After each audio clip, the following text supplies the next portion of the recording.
Alrighty, welcome to Romera Records Virtual Cast. Today we have on Michael. How's it going? What's up, Jackson? How are you, man? I'm doing great. So I found you from Podmatch, and basically we seemed like we would want to do a good podcast together. So figured I'd Absolutely. have you on. So I guess just go ahead and get into what you do or who you are and how you got started. Sure. So the long origin story, I guess. My company Breakthrough Secrets, what we focus on is really connecting the physical, mental, and spiritual side of fitness. I guess that's the best way to work at it. As a personal trainer for a long time, really diving into the fitness route, the physical side of it, but without connecting the mind and really the spirit together on it. At best, we're really living the best version of our limited self, so it's been a long journey of a long path down the road. But, essentially I love working with people who are in that I call the advanced beginner stage, the ones that have gone past the original discipline stage. They've been seeing some success on goals, whether it be physical with weight loss, muscle building, body composition, strength challenges, all that good stuff. But those initial things that they did don't work the same way anymore that they did at the beginning stages. And that's where a lot of people I found feel very lost. They don't know where to go in the next step because the things that you did at the beginning, they're not working in the same way as you do when you get those beginner gains. And a lot of people just keep either going on the same route and just very slowly making progress, or trying to jump ship and go to another complete program and start from there. When in reality, I think that's the time to tap into self-awareness, your own intuition, really figure out what your own definition of success is. And the tough part about that is you can't just blindly follow another person's program to do it. You really need to tap into your own individual plan and kind of figure out your own GPS system. So that's where I really like to work with people and meet them where they're at their own mark, because then they're looking to really up level into a whole nother level. And it's really a fun path to take. Yeah, I would. This is my opinion. I'm not sure what your take is, but I think it's easy to build muscle, or I'm sorry, it's hard to build muscle, but it's easy to maintain it, but it's hard to be consistent to do it Mhm. because Yeah. I think, because like for me personally, I've been through a lot of spurts where I didn't work out that much. Like stayed eating cleaner, like most people. Like I hardly eat fast food. If I eat out, it's like at a mom and pop shop where I'm like, oh, they have this and I want to try that. I usually don't just eat Chick-fil-A or McDonald's or anything like for any reason. But and then as I said, I didn't work out as much, but like people would see me and they're like, dude, what do you do? Like you work out every single day? And I'm like, no, I hardly work out.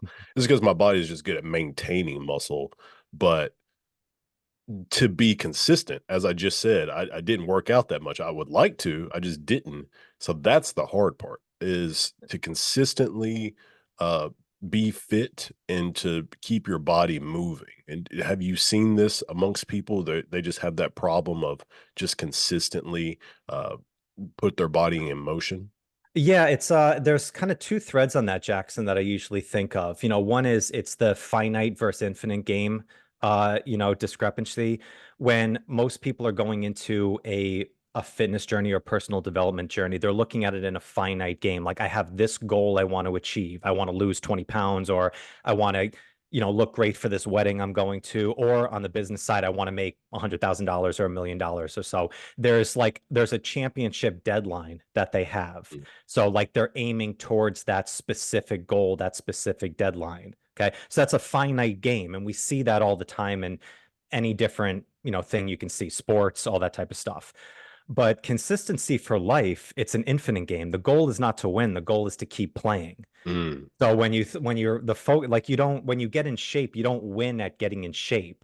You stay in shape afterwards consistently, and you keep getting to play another day over and over again. So consistency can start to change a little bit from there, because what you did at the beginning of consistency, because it's something new, maybe you're going a lot more aggressively in one path at that point. Where in reality of life and how your life cycle goes, maybe consistency is not as much time in the gym. Maybe it's maintaining what you have, slowly progressing there, but putting more emphasis on other things that are important to your life. Okay. But I think of it as I just talked with a good friend, Paul McElroy, on my podcast, and he had a great analogy about it using like martial arts. It's like, when you can be a black belt in something, but like when you go from white belt to blue belt in jujitsu, right? It's like, okay, there's a beginning, and then when you get to the end of white belt, then you go to blue belt. Then you go to blue belt to purple belt. When you go to purple belt, then you go to black. Well, there's no ceiling on the black belt. So you can have two black belts working together, but one might be at the beginning of their black belt, one might be 10 years down the line. There's no ceiling on it of consistency. And I think of that a lot in our personal development side. I think honestly, strength and fitness, the industry complicates it so much. Like it's one of the easiest things to get a black belt in, because if you consistently, work out a few days a week, you monitor your health and your nutrition on it, you maintain your stress, you get adequate sleep. Like we all know the principles of what these things are. And if you just consistently do that over a long enough period of time, you're going to get to 95% of people, of like, that top 5% of where you want to be. It's in those details, though, that we really see the joy and the fulfillment, really living the happiest life that we have from there. And that's when you really have to look at that a little bit more in that fine-tooth comb and seeing like, okay, what is my own definition of success? Maybe it's not crushing it in the gym 6 days a week like you did it before. Maybe it's more maintaining and slowly progressing there to look at something else. Or it might be something that you want to go deep into the physical realm and challenge yourself in that zone. Other things maybe are going to pull back a little bit on there. It's really a trade-off and a give and take of everything from there. So that's kind of the way that I look at consistency. It's like consistency is not a balance of everything in your life. I think it's more of a harmony. Some things are going to take more priority at times versus another. And the more you monitor it, the more you look at it on a regular basis, the more you can make those adjustments and know that it's okay to let some things slide for a little bit and to maximize other areas of your life. It's very, very outlierish and very, very uncommon to be able to maximize a lot of different aspects in your life all at the same time. And I think you have to just kind of come to grips with that at different times. Yeah, and something you were when you were talking about the, like, the "you win" type thing, there was a comedian, I think it was Kevin Hart or somebody, they were talking about seeing, like, this really buff dude in the gym, and they were like, "Dog, you win. Like, you won. You You're got it. done. You're finished. You can go home." But, some people just look at it that way. Mhm. It's like, once you reach, you look fit, like, you're done. Like, you made it. And Yeah. but it's all about that consistency as you were talking about. Mhm. And then also what you were just talking about the, like, the trade-off. So when I was talking about that I wasn't working out as much, I was doing more business things. I Yep. started focusing on my businesses and started trying to elevate those and do more, and I noticed I wasn't spending as much time on my fitness and my health, and I was spending Mhm. more time on my business, and when I noticed that, I was like, "I should probably start working out more and not eating Right. Yeah. as bad," and so that's that trade-off that you were talking about is, like, once you start focusing on those things, you can realize how you can adjust and spend more time out, and I was like, "Oh, I could not do that thing that's, for my business. I could trade that 1 hour for working out or just Mhm. making sure I meal prep or something like that." So, yeah, I hit that adjustment point in my life, and it really made a difference for me. Yeah. And I think if, looking how to that term maximize, we always talk about and optimize, sometimes first you always have to know what is optimal versus what is practical. It's like we're in a culture of optimization. Everybody's talking about how to biohack everything from here. You really need to look at where you are at the moment and see, what is the best course of action to take. If you're going to put a lot of mental energy into building a business, I've been there, I'm there right now. Like it takes a lot of energy.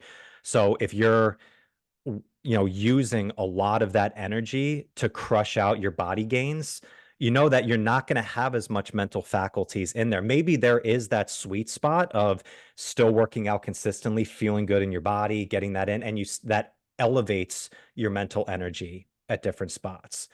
But I think what I always look at with clients is if it's really important to you, like you need to monitor it and look at it on a regular basis. Like we look at programs that I do with clients, we look at everything on a week by week basis. I don't say, all right, this is our plan for 12 weeks or 6 months out because I don't know what the hell's going to happen next week with you. You know, it's like, but if you look at everything on a week by week basis, make the next 7 day plan or at the most like a 90-day plan for your business or your focus of where you're at. I think often we look so far ahead of like, this is where I want to be like a year down. What's your yearly goal? What's your 5 year goal? I don't know. Personally, for me, I never aligned with that well. I have a vision of things of what I want to achieve in my life. But when it actually comes down to putting boots on the ground and taking action on it, we need to look at it on a day by day basis, like a week by week basis. And if you do it in that way, then okay, like I know I just need to monitor the next 6 days, the next 7 days. Not going to be perfect on it. Okay. But how good are you? Like, what are the good things that are going on? Okay, what's still the struggle? Okay, let's maximize on these the next week. Let's make a little adjustment, see if we can make this a little better in the next week. And I think I've had a lot of conversations and debates with people about goal setting. You know, it's like I think often we set a goal and then we immediately go into action steps on it, just start working towards it. But we don't go back and like actually self-analyze ourselves, being like, okay, what's the goal again? Like, all right, what is the goal? Restate it. Okay, why is this important? Actually go back and keep looking at that over and over again. Okay. And if you do that, then you're keeping it top of mind, and then it's going to be a lot easier to stay consistent in the actions that you want to take. Because you know that you're never going to feel perfect every day of the week. You know, it's more often not, you're going to have 80% of the days where it's somewhere in the middle. You're kind of motivated, you're kind of not. You got those outlier days where you're feeling freaking awesome, like everything's going great. And the other ones when you feel like nothing's going right. But most of them are in that middle zone from there. So if you figure out how to really maximize that middle zone type work, then I think you're going to be more successful at anything that you do. Yeah, I think most people have like a very like barbaric take on achieving goals in fitness. And what I mean by that is when back in the day when we traveled by ships and everything and people were uh taking long voyages, I guarantee you they miscalculated all the time on how Yeah. long it would take to get somewhere. And Exactly. people do that all the time with their fitness. They're like and people I follow who are like big fitness people, they'll post screenshots of somebody saying like, "Hey, I want to look like this and I got to go on vacation in the next 30 days. Like, how do I look like this?" It's like, you can't, but Yeah. so I think people have these unrealistic goals of Mhm. how do I get to this point in this amount of time is because they haven't been doing it. And that's why I Mhm. say like a barbaric take when people were taking ships across, tons and tons of times against over water, if they hadn't taken that voyage before, they're gonna have no idea how long it takes to get to a certain point and how hard it's gonna be Mhm. because people are working to either, get the sails up or row in the boat, the food that it's gonna take to get there, and those are all great analogies for fitness, for how long it's gonna take, the energy you're gonna have to expend, the food you're gonna have to intake. It's a big problem that most people have just because they haven't been doing it. Yeah. And what we don't talk about in the romantic view on those ships too is 90% of them died from syphilis and starvation and and infections on those times as well. So I mean, we're our time nowadays, I mean, obviously we have our problems and stuff like that, but as far as like the information that we have of how to maximize and live great life on here, like there's never been a better time right now. And we look at these goals that we have, we look at the influencer type and stuff like that. And I'm not one that thinks that social media is a demon, and demonize it. I think there's so much good from the connections that we make nowadays and how quickly we can connect one person to another from halfway across the world and doing this stuff. But it does put unrealistic expectations in many people's eyes of what it takes, to get there. My business coach, my good friend, Brian Grasso, talks about building a business. And he says, it's like, yeah, it's going to take you 7 years.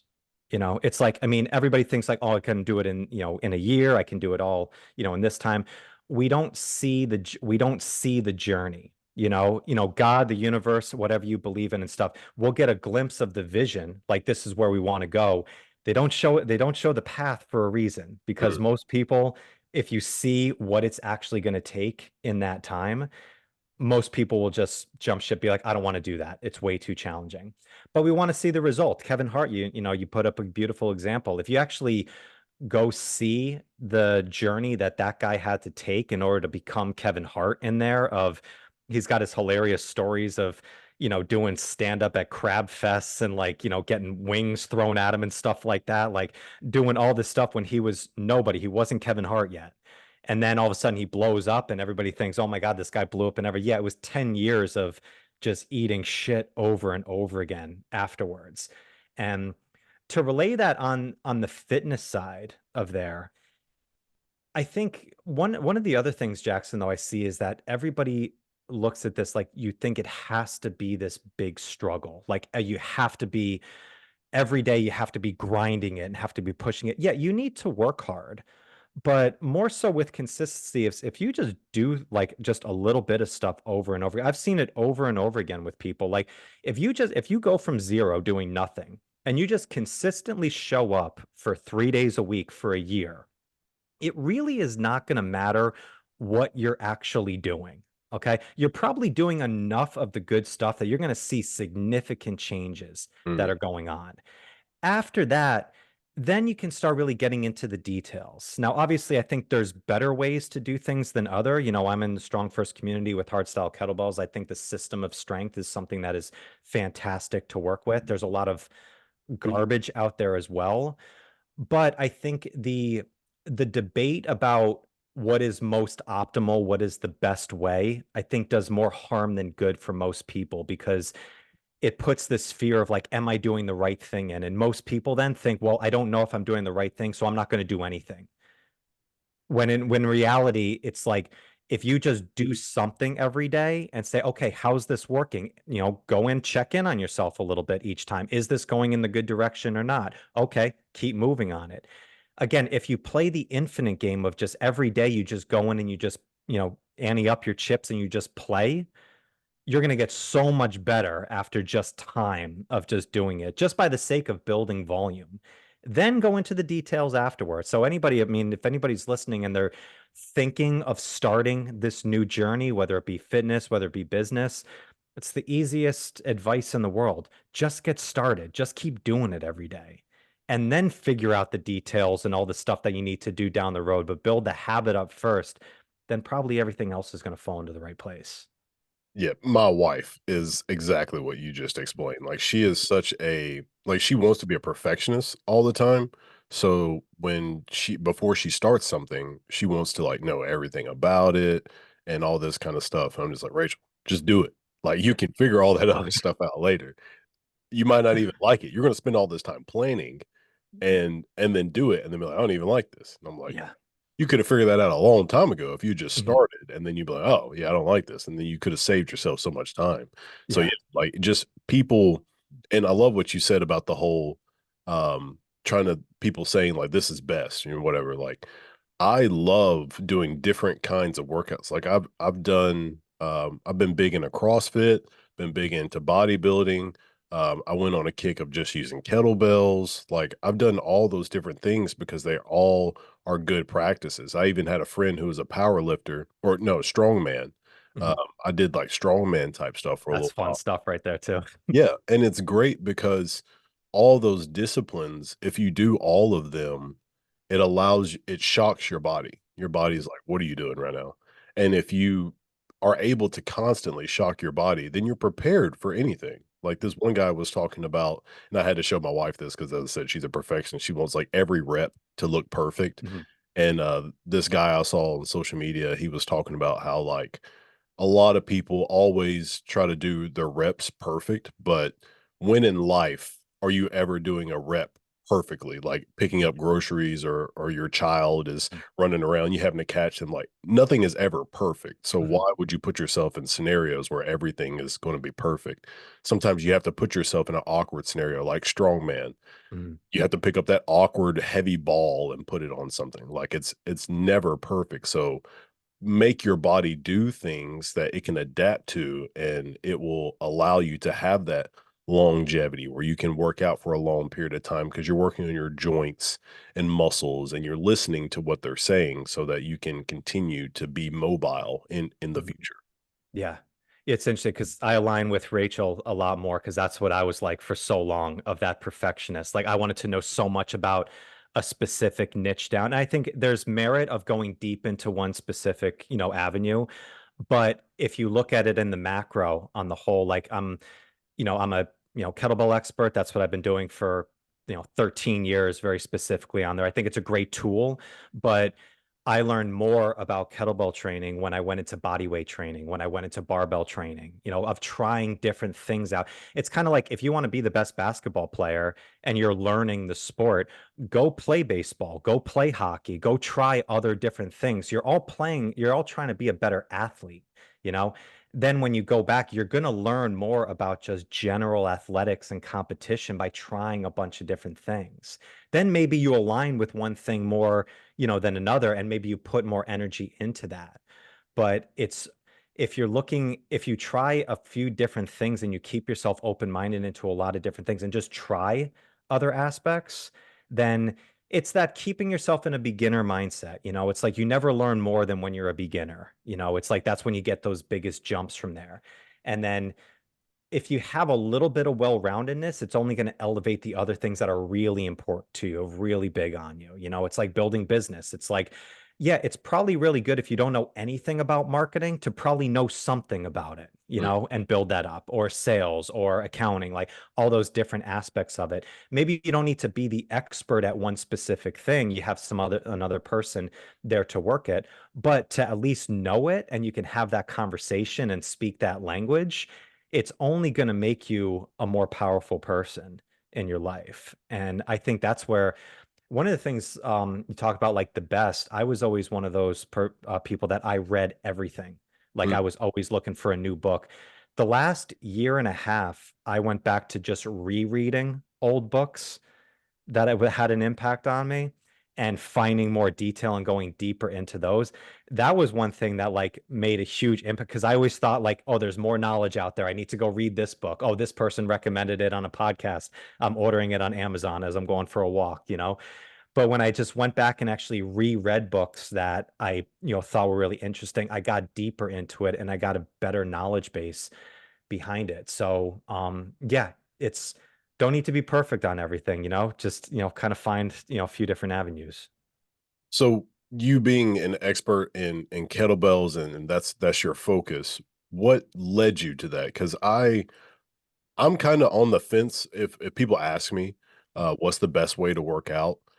I'm pretty much on the fence of bodybuilding type workouts and kettlebells. Like to me, like don't get me wrong, I think CrossFit is amazing, but it's a very athletic sport. So if you're Yeah. not much of an athlete, it's a bit of a learning curve where to bodybuilding, you can just look at what the machine is telling you to do, or look at some free weights and just pick them up, put them down. Yeah.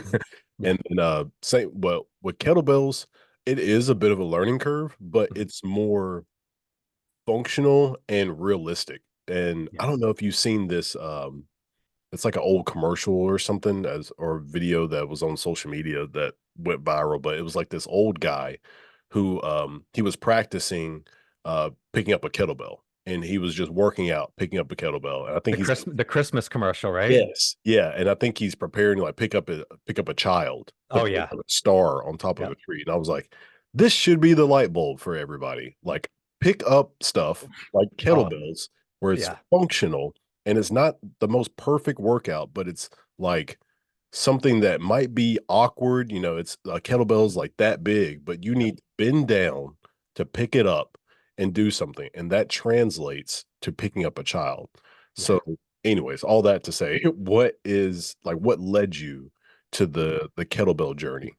Sure. Yeah. First off, I'm gonna start crying thinking of that commercial. Like it was, I got sent that so many people on there. It was just absolutely so beautiful. So yeah, the path of the kettlebell. First off, like the kettlebell's a tool, just like anything. It's a round ball with a handle on it. The design of it does allow for a lot more functionality, specifically with the shoulder, like in the rack position and stuff. So the way that you can connect strength and conditioning very with a lot of versatility, I think it is a tool that is, superior to a lot of different ones. But what really led me to it was it's more of the skill of strength rather than just the workout side. So I give all credit to Pavel Tatsulin and Brett Jones and the RKC and the Strong First Company. That's how I really got into this a long time ago.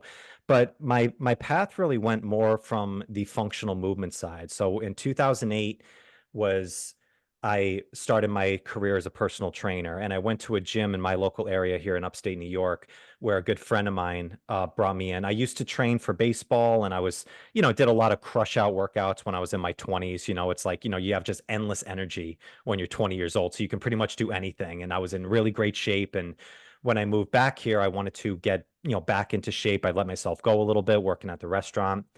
And my friend Travis was a personal trainer at this gym, and I was just asking, like, "Hey, man, like, can I, chat with you about getting back in shape?" So he brought me in. He put me through a functional movement assessment. So it's essentially there's 7 different fundamental movement patterns that we have in the body, and that's just goes around all different human movement. So what we do is we just assess those pretty much on like a red, yellow, green light scale. So he put me through this movement assessment when I was like 23 years old. Little backstory is when I was 14 years old, my femur slipped out of my growth plate on the left side. So I have a 6.5 inch pin on my one side, which had me off my feet for about a year and a half. Changed me. I was out of sports for a long time, like really kind of changed a lot in my life. What I didn't realize is it completely changed how I naturally moved in my body. I was compensating so many different ways when I was doing strength training work. So without correcting those movements, I would just be adding strength on top of dysfunction. And that's where so many people have knee issues, hip issues, lower back issues, and it just kind of comes naturally over time because it's just another straw added onto the pile every day of just poor movement. So what we did is he put me through a lot of like corrective exercises using things like kettlebells, like bands, and actually getting my body back in full function. So when I went through that, that really just like lit a fire under me of just wanting to understand more body mechanics and functional movement, how the body operates on an orthopedic way, on like a functional performance, athletic performance way.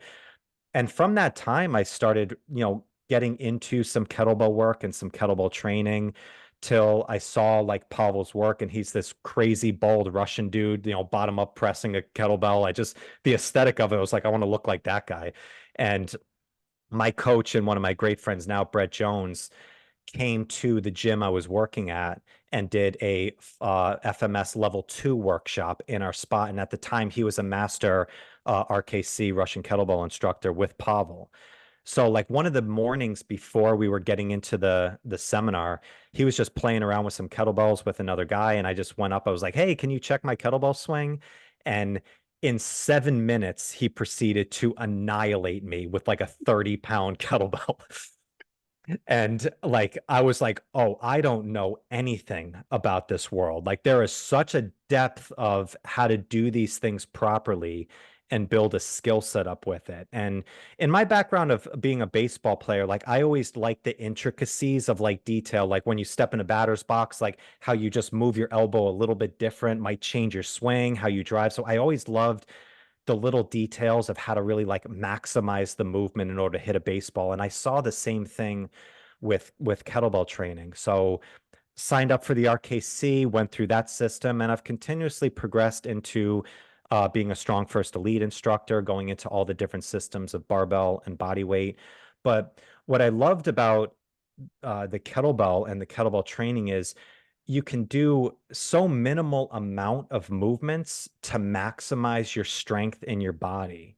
And what I just found was personally, my strength shot through the roof. I've always been a leaner guy, but just my relative strength from my body weight just felt unbelievable without getting injured. Like my shoulders felt great, my posture felt great. The ballistics of it was something where you can really load the muscles without killing them. Like to really get your posterior chain loaded up with like a barbell, you need to do like a heavy deadlift or like put a lot of load on your body, which if you're putting a lot of stress on your body like that, the recovery side needs to be just as important. Where taking, I can take somebody who has a 400-pound deadlift and have them do a 50-pound kettlebell swing and do it in the right work. And they're going to get a really good workout for it, but it's not going to stress their body to the max. So the conditioning side of it, I think the ballistics of swings, snatches, clean and presses, that type of work, the amount of volume that you can do in a short period of time, I think is superior to everything else. And then last point on the coaching side of it, of working with people, I can take somebody who is a brand new beginner who's really never worked out in their life, show them one or two movements that they can really work on getting the technique and perfecting down without overwhelming them with so many different exercises that they need to remember. Mm. So they feel very confident coming into the gym. And I think as a coach, one of the best things that we can do for people is to instill self-confidence in them. Most people just they walk into the gym and they're just so fearful about what do I do? It's so foreign and they think that everybody else knows what they're doing. They look confident in the gym and that's a scary place to be. If you feel like an outsider and you don't feel comfortable about what you're supposed to do, like that takes a lot of courage to do. So if you can give somebody just some confidence and just working on one or two things and have them really just dial into that, then they're going to be a lot more competent. They're going to be a lot more confident, and it's going to be a lot easier for them to stay consistent with that program. So that's where like just like maximizing a handful of movements with people with a kettlebell has helped me as a coach be able to instill a lot more confidence with somebody that they feel like they can do more on their own. So on that topic, what are some ways that people can implement into their workouts? Let's say if they're going to a gym, talking about that confidence. What are some like small things that you have seen or have advice for people to be able to create confidence for themselves? One thing I would say is make sure you are just being yourself. So if you are a loud person, like just be loud or, Mhm. find a gym where you could do that, Mhm. freaking Planet Fitness or something like that. You probably can't, but just I think sometimes I've worked out with people before, and Mhm. it's like they're trying to be quiet. Like when they're in the gym, I'm like, "It's a gym. Like, just if you like being loud and singing or something, just Yeah. do that because it's going to make you feel good, and then you're going to be Mhm. okay with doing it." So yeah. So what are some things that you would suggest to people to how to be confident when you go to the gym? Yeah. First thing I would say on that is, especially if you're going into something foreign, um, being okay knowing that you're like nobody knows what they're doing. It's like that's like the first thing. Like nobody's figured this thing called life out. Everybody's trying to Mm, work it one day at a time. The best thing I would say to start with from there is go in with a plan. Just have a plan, even if it's just like start, I'm going to walk for 20 minutes, and then I'm going to go do this exercise, just do a few things from there. I'd rather have instead of there's a lot of easy ways to say like, oh, 3 sets of 10 or 2 sets of 5 or whatever it is and stuff like that. I would say minimize the amount of exercises that you need to remember to do and do more of them. mm, I'd rather have people go in and do 10 sets of 2 or 3 exercises rather than 3 sets of 30 exercises, right? Because if you don't feel like confident that you know what you're doing yet, like you feel like kind of like that perfectionist thought, like, am I doing this right? And stuff like that. Well, if you just have to do that for a couple exercises and do it over and over again, you're going to figure it out a lot more on the way. If you have 20 different exercises that you think you have to remember, and each one of them you're not sure if you're doing it right, that's a lot of negative self-talk that's going into your head of going in there. So the first thing I would say with that, Jackson, is if it's brand new to you, just have a plan and just stick to the plan, and make that the only goal. Like the only goal is just to check this off for the day. mm. Whether you do it right, whether you do it wrong, whether you do it perfect, whether you do it okay, that doesn't matter. The first step of it is just going in and doing it. Just like we said before, like just getting the volume in is the biggest thing to do. You know, it's like if you're trying to build a business, okay, go just reach out to 10 people a day, you know, and ask them about your business. 10 out of 10, probably the first day are going to say no, you Mm, know, but just building up the volume of it so it's not scary going in. So if you're going in to pursue a new fitness journey, the hardest part is just opening up that door and just stepping in. Once you've done that, you've achieved what you needed to do for the day. Everything after that is gravy.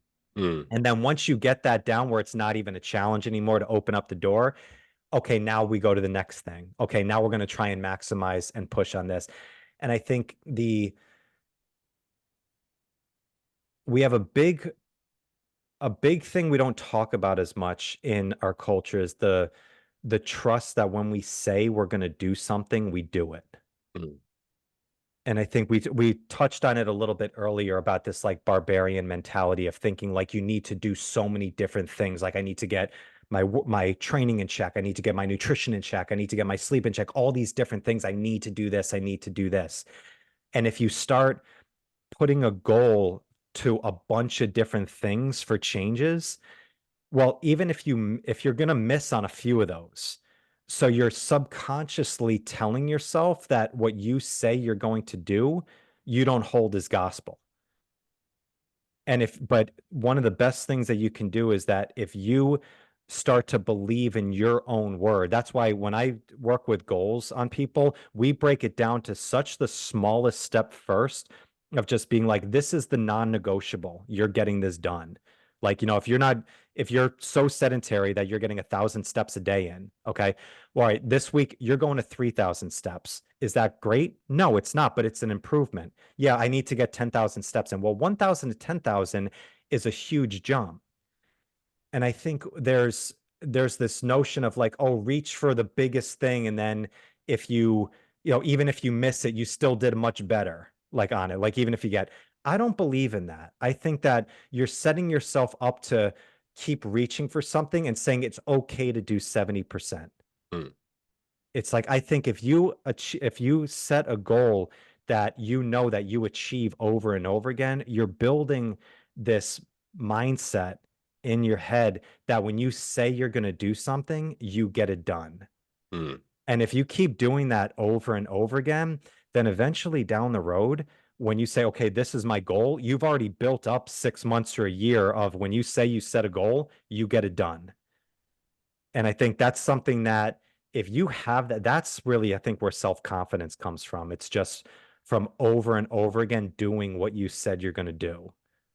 And that's a really powerful superpower to have. It is like when you were talking about the planning and stuff like that. I thought about so I just started going to this new gym, I think last week or so, or 2 weeks ago. But there was a machine that I saw in there that I'd never seen before, and I was trying to watch somebody else use it, and I was like, "This is so funny because like I know I have so much information about Mhm. working out, but I've never seen this machine before." And so everybody else might be looking at me like this big dude who's like Mhm. just watching somebody else work out, but I was literally studying because I was trying to figure out how to use this Yeah. machine and what and how I would use it. Mhm. And I think that's great, but I also love what you were talking about is go in there with the plan. Like I know, and like kind of like knowing a flow of the workout room. So Mhm. like if you know the machines, so in the gym I go to, there's like a what would you call it? There's like an artificial turf and stuff in the front with Yeah. they've got like a sled and all this Mhm. other kind of functional movement type stuff. And then past that is machines. And then past that is like free weight Mhm. machines. And then past that is like your little like squat bars and cables are on your left. And then free weights are at the very end with like a big mirror. Mhm. So that's like the layout. So like, and again, I can picture the whole gym in my head. So if I were to plan that, I could literally just sit down and write out my workout plan because I can picture the whole gym Yep. in my head. And then all the cardio equipment is up top. So I could be like, okay, well, I want to start out up top, do my cardio, come downstairs, Mhm. hit the machines over here, hit these machines, hit the free weights, and then I'm done. And if you don't have that kind of like ability to just vision, see Yep. what you plan on doing, then it's going to be tough for you in the gym because you're not going to, one, as you said, not going to have the confidence to just get done what you want to get done and feel accomplished. Because if you leave the gym feeling like you didn't get that pump or you didn't Mhm. accomplish what you wanted to accomplish, you're going to feel like a failure that day. Mhm. When I was telling you about, I was focusing on my business and not really so much on my fitness, I felt like I was getting nothing done. Like I was doing a lot of Mhm. my business. I was doing a ton of stuff. But because I wasn't working out, I felt like a failure. I was like, "Ugh, I did all this stuff, but I didn't work out." Mhm. It's like if I just spent 10, 20 minutes working out and then like still did some business stuff, Mhm. I would have felt way more accomplished. And it's just because if I that was my plan, like my plan was to work out for an hour and I did nothing. Yeah. But if my plan is to work out for 20 minutes and I do that 20 minutes, I feel like I did everything. Yeah. So to your point of just make those small goals and hit them instead of making big goals and barely hitting them, it's a way different feeling of confidence in how you're going to carry yourself throughout the day. Yeah. So I love that. We use an analogy in my company called the highway of strength. So we think of it like three different lanes that you have. Okay. So if you picture driving on a highway, we're in America, so we're on the right side. Okay. Um, the middle lane is kind of like that, like it kind of like sets the pace for what's going on in the highway. Shift over to the left, that's you're passing stuff. You're going pedal to the metal, you're going a little bit faster. The right lane, that's more cruise control. That's the slower traffic from there, right? Everybody might be going at a different speed, but everybody's moving forward. So I use this analogy a lot when we're planning our training plan. Okay. What's the what's the best case or is our normal plan? This is what we want to do, like working out for an hour. That's like our middle lane program. Okay. This is our focus of what we'd like to happen this week. Okay. All right. Shift over to the left lane. What's an even better, like possible scenario in there? What if I'm like so energized and I'm really maximizing? What can I even do? I'm going to add even more, this week. So that's like an even better solution that I can do, but also the right lane. Okay, what if everything goes to shit this week? Like, what if I'm exhausted? What if I get sick? Okay, what are some things that I can still do regardless of what else happens, throughout the time? Maybe business gets really, tough. If you have a family, maybe the kids get sick, or maybe there's some sort of thing that is an obligation that you need to do, but you can still, get something done. So I think what you said there is like having that plan, like even just 10 or 20 minutes, that could be a great right lane plan that like even no matter what happens this week, I can still get this in. It might not be the same speed of progression that you were hoping for during the week, but it's still moving forward. And this is where Luca Hussover, who was on my podcast, who has Vigor Life Performance, unbelievable coach, he said one of the keys that we can do in life is have less shitty days. Like Mm. keep elevating your floor up and up and up. We're often always thinking about optimizing, like what's the best case scenario that I can do this week? Well, a better actual practical application of doing that is if everything is terrible this week, what can I still get done and elevate that up? The more you elevate your floor, the more that however far you drop, you're not going to drop as far down from Mm. there. So if you keep elevating the worst case scenario from there, then you're going to keep elevating everything up and then you're going to keep going faster and faster speed, regardless of what lane that you're in. Yeah, I got two things to say about that. The one day I just usually you ask somebody, how's it going? They say, "Oh, I'm doing great," or "I'm doing well," whatever. One time somebody said, "I can't complain," and I was like, "Oh my god!" I never really thought about it. It's Yeah. like I'm not saying I'm having a great day, but I'm thinking about how bad this day could have been, Mhm. but I can't complain. I'm Yeah. like, "Oh man, that's a cool It's a way to fun look." reframe. Yeah. Yeah.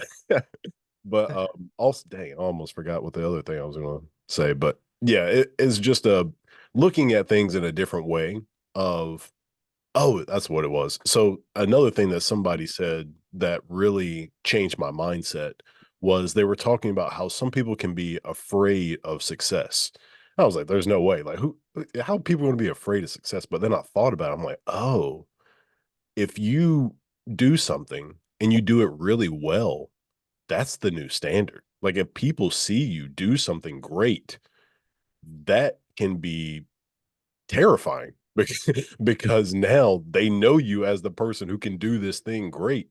And so you might be afraid of being really good at something because that's the new standard. And people are going to hold you to that. They're like, oh man, what happened? Like if you're a musician and you have this hit song, that's what people are going to know you by. Like, what's the like remember that song like Mambo Number Five, like Yeah. Lou Vega. I think that Oh was yeah. that name. It's like what happened? You know what I mean? Like one hit wonders. Like we Mhm. have people who do that, and so it's like man, like that. What happened to you? You know, you did this great thing, and that's what we hold you to that standard of being that great. So it can be terrifying to be good at something and to succeed because we don't know what to do after that. So it's that's another way of looking at how to be consistent and how to take opportunity seriously because of what you can accomplish in your day. So maximizing what you're doing and trying to keep that low limit as high as possible so that you can keep that standard going. I'm so glad you brought this point up, of the fear of success, because this is something we don't talk about as much. You know, everybody says the fear of failure, get over your fear of failure. In my experience, and this is a personal thing too, fear of massive success and actually recognizing your full capability is terrifying for most people. And I've pondered this a lot, and it's not something that I even have a full grasp on, but it's something that I've went, down the line from, there's, Nelson Mandela and Marianne Williamson said our deepest fear is not that we are inadequate. Our deepest fear is that we're powerful beyond measure. And it's in many ways because if you make a change and you succeed and like actually recognize your full capabilities from there, one, you have no more excuses, Mm, like, but also there's parts of you that have to die in order to do that. There's things that you hold on to that are vices. Maybe they're things that you don't like about yourself on the surface level, but they also give you some comfort. Jen Sincero wrote a great book called I think it's called How to Be a Badass, and Jen, it's an awesome book. And I referenced it because she was the first one that I heard write about like what good things are your vices giving you? And it's like we always think like if you're drinking or you're smoking or you're eating or like you're, junk food and stuff like that. So I need to stop that. I need to stop that. We demonize it and think, oh, it's all bad. Okay, what is it giving you? Like, why do you go to it? Maybe it takes the edge off. Maybe it's giving you comfort and you're not finding comfort in other areas. All these different things for guys, it's a huge things with pornography. It's like, what are these things that you're going to?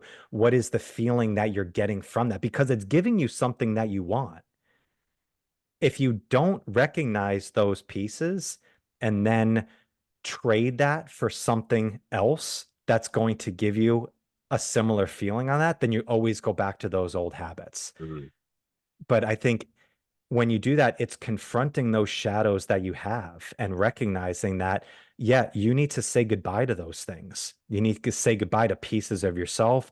It might be changing the relationship you have with people very close to you, including your spouse, including your mom, your dad, your sister, your brother, your best friend, and stuff who know you as a certain person. That relationship could change down the line. And it's a lot easier to play small because you don't want to make other people feel uncomfortable around you or even make yourself feel comfortable. But that something's missing in there. And I knew that for a long time. I was a person that I was very happy following the leader for a long time, not taking that responsibility till eventually this came into my lap. And I was like, no, I want to create my own path. And it was a scary thing.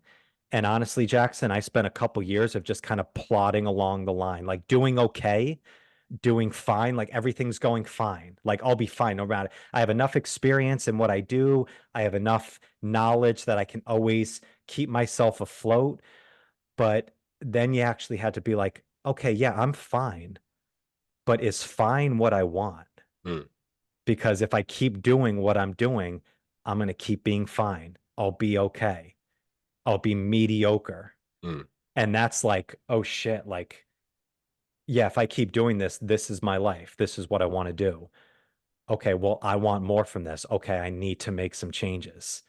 So it's a powerful reframe on there, but it's something that I think a lot of people know that's within them, but they don't talk about it as much. So I'm so glad that you brought that up.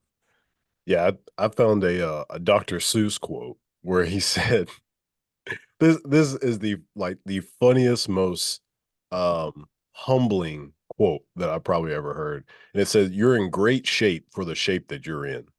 And I was like, That's how humbling is that to say, do you like know how much knowledge are in children's books that we forget about as adults? Like they make it so simple and so perfect. It's right there for us. We read it when we were 5. I was like, "Man, like, no matter what shape you're in," like, Rich Froning, used to be he Mhm. won, like, CrossFit championships, Yeah. year after year, but he's in great shape for the shape that he's in.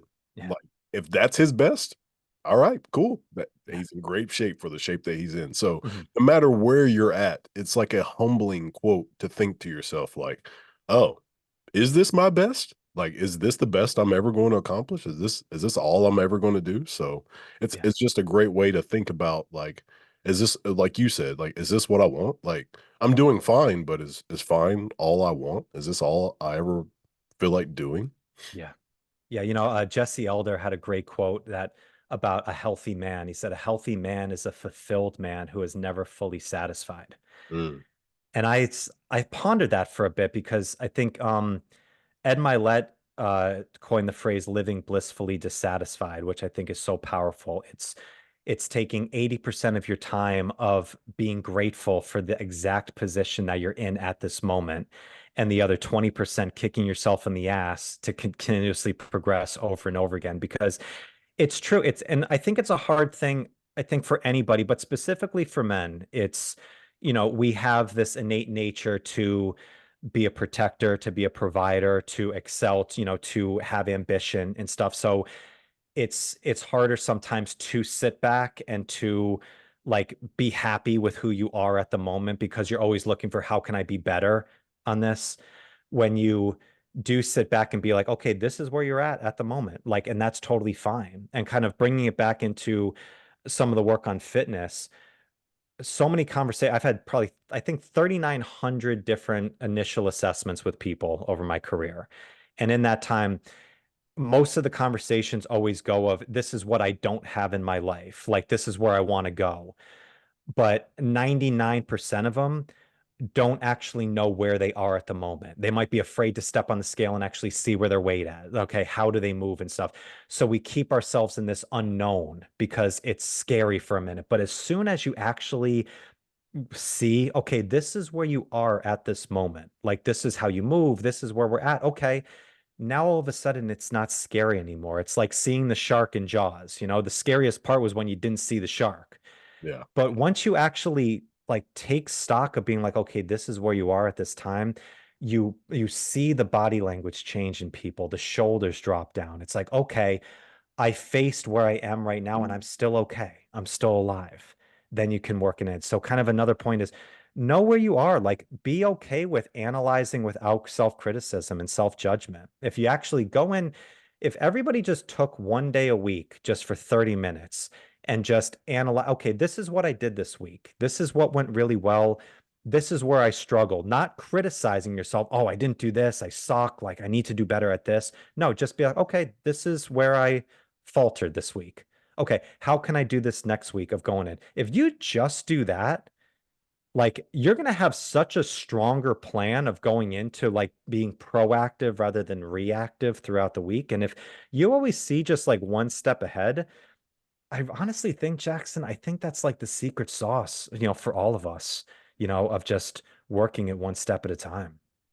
Absolutely. And Yeah. I think that if we definitely do that like self audit where we're just like understanding like who we are, what we're going to do cuz you could say like, "Oh, I want to look like this," but Do you have that work ethic to do that? Mhm. Like, are you even willing to put aside the time to be like that? And I used to think like that. Like, I would see some super fit people on social media, and I'm like, man, like I would like to look like that. But I'm like, as I told you at the beginning, Yeah. like I love mom and pop food. Like I love trying 100. foods and Yeah. stuff like that. So Yeah. I love to be able to try, go different places. Like when I got to New York, I was like, man, I want to try some New York pizza and I want to try Mhm. all these different things when I go different places. And so like people who are like 1% body fat all the time aren't doing that. Yeah.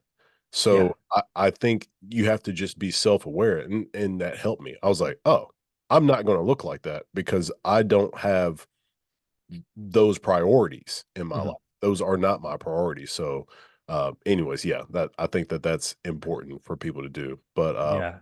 it's time for us to wrap up. Sounds If you good. could give everybody like your info, how they can contact you, or look up all your stuff. Just give everybody everything. Sure. Yeah. I mean, I'm on the socials. You can go to, Instagram. It's Michael underscore strength underscore connection.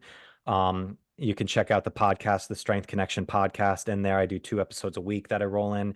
Facebook. If you want to dive deep and connect more, like individually, go to the Strength Connection Facebook group page that I do. Very active on that. And if anybody's really interested in diving more into like the kettlebell side of training, kind of creating your own path of like the intuition, is you can go to mystrengthconnection.com and there's a free ebook that I have on there called the 1 Day Strength Challenge. And this is how to incorporate this type of training into whatever you're doing. If you can do it as a standalone program, you can add it into what you're already doing for your training, but it just up levels you into that next step of intuitive training. So that's available for anybody to jump on. Awesome. Well, thank you so much for sharing all the info that you have. It's great knowing that there's somebody who is really into the intuitive part of being fit, because some people they don't really think about what my body is capable of doing and what my mind is capable of doing as far as workload. So thank you for getting into that, and thank you for coming on the show. Absolutely. Thanks for having me. It's been great. Awesome. Well, thank you for everybody for tuning in, and we'll see you next time.